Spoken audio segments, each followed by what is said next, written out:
Muito bom dia, sejam muito bem-vindos. Hoje é quinta-feira, hoje é dia 26 de fevereiro de 2026. Quinta-feira é dia de nós falarmos de personagens da Bíblia. E hoje nós vamos falar um pouco sobre Pedro. E vamos entender que quando a gente erra, não é o fim. E vamos começar com algo simples.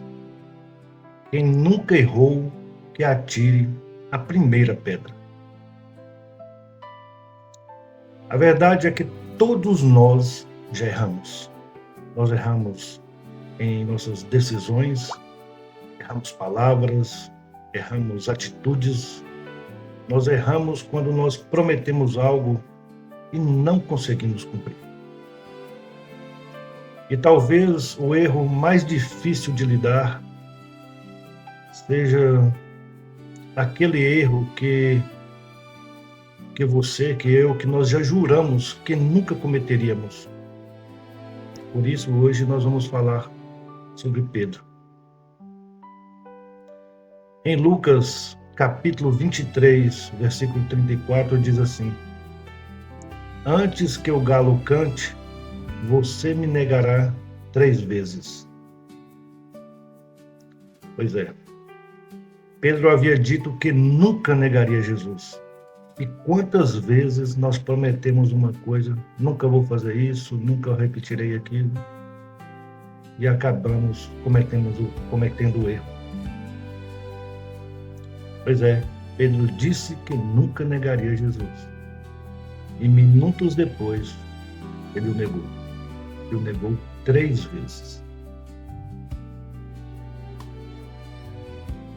Pedro, ele era sincero. Ele não prometeu fidelidade a Jesus Cristo apenas por orgulho. Pedro acreditava de verdade que ele seria forte, assim como nós também. Mas a pressão revelou algo que ele nunca conhecia sobre si mesmo. E isso acontece conosco também. Nós achamos que somos fortes até que as circunstâncias apertam. Aí o erro não acontece ali por maldade.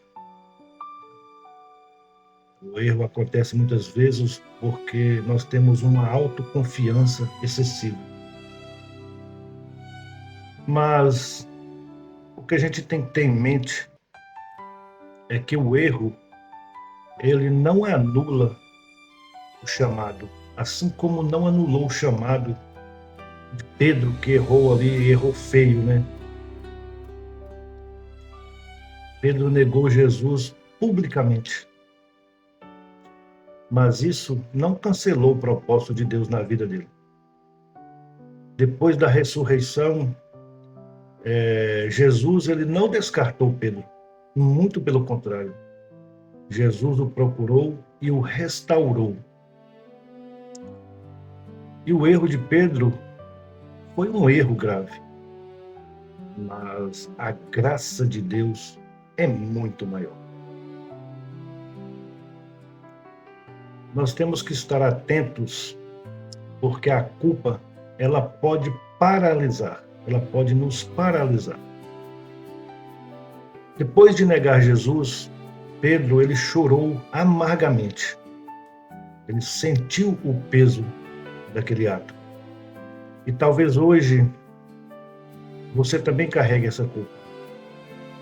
Culpa por algo que fez, ou também culpa por algo que até deixou de fazer. Mas há uma diferença entre arrependimento e condenação. Porque o arrependimento, ele aproxima de Deus. E a condenação afasta. Mas Jesus restaurou Pedro. Jesus perguntou 3 vezes: você me ama? E essas perguntas de Jesus não foi para humilhar Pedro, foi para o restaurar. Então, 3 negações, mas 3 confirmações de amor. Deus, ele não ignora o nosso erro, mas também ele não nos define por esse erro.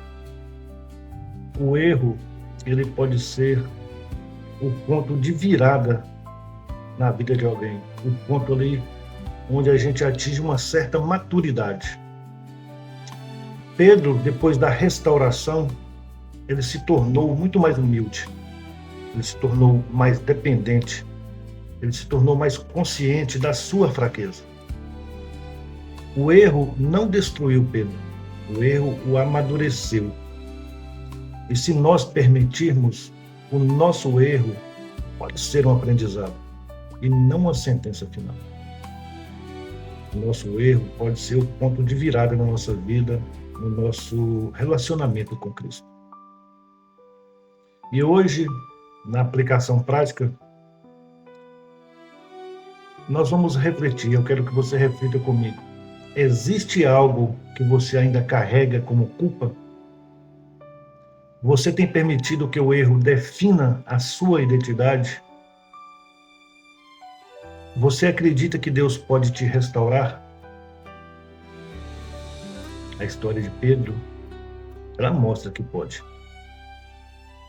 Então, confie, volte para Deus, conte para Ele os seus erros e deixe que Ele faça a transformação. Agora então, vamos fazer a nossa oração. E vamos fazer essa oração como quem reconhece a fraqueza, mas também reconhece a graça de Deus.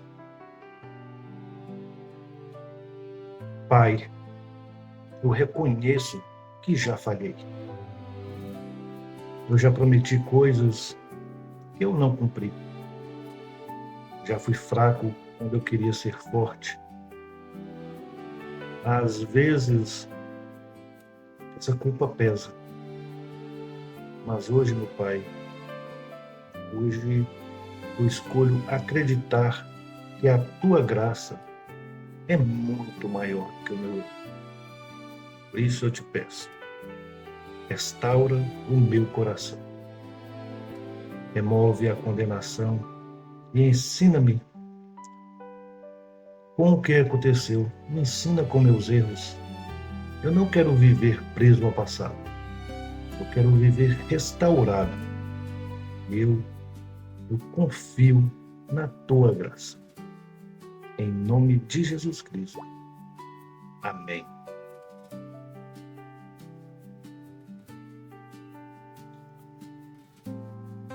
Se nós cometemos erros, e nós os cometemos, mas é preciso que nós nos lembremos, isso não é o fim. Quando a gente tem Deus, quando nós estamos com Deus, sempre existe a restauração. Tenha um dia abençoado e, se Ele permitir, eu te espero aqui amanhã para nós vivermos juntos a fé na vida real, onde nós aprendemos a continuar mesmo depois de falharmos. Nos vemos amanhã. Forte abraço. Fiquem com Deus.